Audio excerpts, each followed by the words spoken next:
Bonjour à tous. Je vais parler maintenant du triangle du temps. Mais avant, je fais ce rappel concernant le piège astral au sujet de la Trinité. Il y aurait donc le fameux Dieu le Père, le fameux Dieu le Fils, le fameux Dieu le Saint-Esprit. Ce principe astral très occulte est totalement anti-homme. Ce principe est répandu dans le monde de façon indirecte ou directe. Que vous soyez religieux ou pas, et peu importe votre provenance dans les quatre coins de cette planète, l'humain a accepté le principe manipulatoire de Dieu le Père, Dieu le Fils, Dieu le Saint-Esprit. Et vous voulez savoir comment? Eh bien, par le fait que l'humain se considère et se voit comme étant âme, corps de chair et esprit. En étant dans cette configuration, l'humain, sans s'en rendre compte, valide en lui le fait qu'il y ait le Père, le Fils et le Saint-Esprit. En fait, l'humain se voit trois en un, ce qui est bien évidemment une immense manipulation. L'humain n'a jamais été corps de chair. L'humain est âme et esprit. Cette manipulation, qui est répandue dans l'humanité depuis de longues années, depuis des millénaires, détruit sérieusement ce qu'est l'humain et l'empêche de voir le réel de sa condition dans le monde de la mort, dans cette prison énergétique qui s'appelle la Terre. Donc ceci est très grave. En se voyant comme étant âme, corps et esprit, l'humain applique en lui le principe astral du triangle occulte des entités. C'est-à-dire qu'il accepte que les entités voient à travers lui, le contrôlent, lui font subir ce qu'elles veulent, agissent en lui comme bon leur semble, et en permanence. Et pourquoi je parle du triangle? Parce que le nombre 3 apparaît dans ce qui est vu comme étant le Père, le Fils, le Saint-Esprit. Si vous positionnez l'appellation que je viens de donner, vous avez le 1 en haut qui serait le Père, le 2 à gauche qui serait le Fils, et le 3 qui serait le Saint-Esprit à droite, ce qui donne un triangle. Alors, écoutez maintenant attentivement ce qui suit. Donc, le Père, le Fils et le Saint-Esprit donnent le nombre 3. La signification du nombre 3 est détournée par les entités de sang réel et utilisée contre l'humain au cœur de cette planète maudite qu'est la Terre. Ça devient la marque du démiurge, de cette entité aveugle appelée Samaël, ou encore connu comme étant l'Éternel des armées. Et il a d'autres noms, puisque c'est lui qui apparaît sous différents noms d'appellation de Dieu, Zeus et tout ce que nous connaissons. Je rappelle que dans certains cas, un triangle est un carré. Un carré en astral des entités est un cube, c'est-à-dire une croix. La croix étant un cube déplié. Un cube est une prison énergétique difficile à détecter. C'est dans ce cube que l'humain est enfermé. Pour revenir maintenant sur le temps triangulaire, il fallait que les entités impriment dans l'humain l'idée du triangle à travers ce que l'humain voit comme étant le temps. Il fallait que l'humain réponde constamment à l'appel du prisonnier que font les geôliers. Le prisonnier qui est enfermé dans une cellule carrée, c'est-à-dire les quatre murs.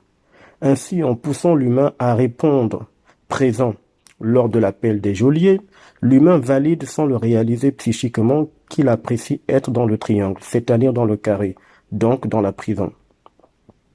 Comment cela est-il possible? Eh bien, là encore, il fallait que les entités anti-hommes présentent et fassent accepter à l'humain le triangle du temps, à savoir le passé, le présent et le futur. Il fallait que l'humain se base sur ce triangle pour, d'après l'humain, planifier son existence, prévoir et organiser, etc. Bien évidemment, tout ceci n'est qu'une illusion, mais l'humain y croit dur comme fer. L'humain est constamment manipulé parce qu'il exprime la moindre croyance dans tous les domaines de son existence. Ne sachant pas que dans la Terre, le temps est une prison bien réelle. Une prison invisible, certes, mais bien réelle. En appliquant émotionnellement le triangle du temps, l'humain répond présent à tout moment à l'appel des geôliers de la prison. Quand l'humain parle du passé, par exemple, avec émotion, je rappelle que dans le réel, le passé n'existe pas. Donc, quand l'humain parle du passé avec émotion, il affirme qu'il reste dans la prison du passé.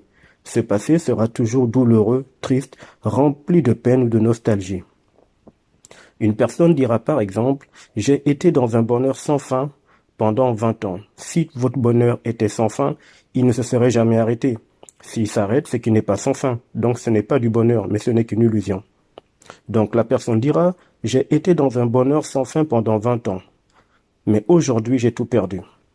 Cela va rendre cette personne triste. Une émotion de douleur sera dégagée, et même de la nostalgie va être libérée. Ainsi, l'humain affirme qu'il est à l'aise dans la prison, dans l'espace fictif du passé. Un autre humain dira, pendant de longues années, j'ai beaucoup souffert. Aujourd'hui, je suis quand même stable. Chaque fois que cette personne va se projeter dans le passé, cette douleur va être activée, malgré d'après elle la stabilité qu'elle a maintenant, avec les mêmes effets dont j'ai parlé plus haut. Donc le passé est toujours douloureux, triste et nostalgique. Et c'est un piège émotionnel terrible qui empêche l'humain de se voir tel qu'il est réellement, selon le réel universel bien évidemment. Il y a des cas où des gens vont parler de ce qui est vu comme étant le futur. Ils vont en parler en utilisant souvent le mot avenir. Par exemple, mon avenir dans cette entreprise est compromise. Ou encore, quand je vois mon avenir, ça s'annonce sombre. Ou alors, l'avenir de ma relation avec telle ou X personne est voué à l'échec. Ce sont des mots compréhensifs, mais discrètement, il y a toujours de l'émotion. Le temps a l'emprise sur l'humain, parce que l'humain interprète et voit le temps avec émotion. Donc cette personne parle d'avenir, de son avenir. Mais dites-moi, quel est l'avenir de l'éternité? L'humain est esprit et âme. L'esprit et l'âme sont éternels. Quel est donc l'avenir de l'éternité? Pour qu'il y ait un avenir, il faut qu'il y ait un début. L'éternité n'a ni début ni fin. Quel est donc l'avenir de l'éternité? Le corps physique est programmé, codé de façon technologique dimensionnelle, mais ce corps n'est pas vous en tant qu'être énergétique et éternel. Ce corps n'est qu'un véhicule, et c'est un intrus dans le réel de ce qu'est l'humain. Il y en a aussi qui vont parler du présent, souvent dans des termes suivants. Ils vont dire ceci, je cite, « Présentement, je suis en train de travailler. » Ou alors, « Je mange. » Ou peut-être, « Je suis au travail. » Quand l'humain parle de lui au présent, il utilise le verbe « être ». Le verbe « être », c'est 4 lettres. C'est encore un cube. Puisque le nombre 4, vous avez 1 en haut, 2 en bas, 3 à droite et 4 à gauche. C'est un carré. Sans compter le fait que pour parler de lui au présent, l'humain utilise le mot « je » ou « je suis », ce qui ramène astralement à l'entité anti-homme appelée Dieu sur la terre, car il est le premier et le seul à s'être présenté ainsi à l'humain. Cela est visible dans l'histoire de Moïse, allez-y voir dans le livre religieux. Donc le présent, qui est aussi un temps émotionnel, est un leurre. En fait, le temps triangulaire est une supercherie de soumission dans lequel ou dans laquelle l'humain est plongé pour la grande joie des entités. Dans le réel des univers de liberté, les esprits qui sont dans ces lieux utilisent le temps sans émotion. Il n'y a pas 3 temps. Il n'y a pas le principe du passé, du présent et du futur, en tout cas tel que c'est vu sur la Terre. Le temps n'est pas quantifiable dans ces univers de liberté. Le temps n'est pas limité. Le temps permet de se déplacer de manière instantanée. Dans la planète maudite de la mort, la planète Terre, le temps fige l'humain dans une prison énergétique où tout ce que fait l'humain est scruté, vu et analysé à travers l'œil qui voit tout, c'est-à-dire l'œil triangulaire qui s'impose à l'humain et qui est dans l'humain, à cause du fait que l'humain est convaincu qu'il est en 3, ou qu'il a 3 composés, âme, corps et esprit.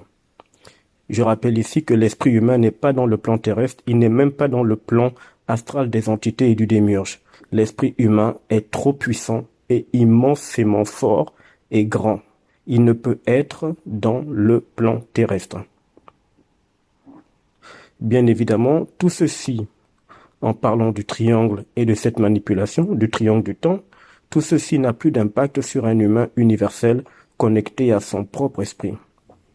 Je reviens un tout petit peu sur la petite partie où j'explique que l'esprit humain est fort. En fait, c'est au-delà de ça. L'esprit humain est puissant.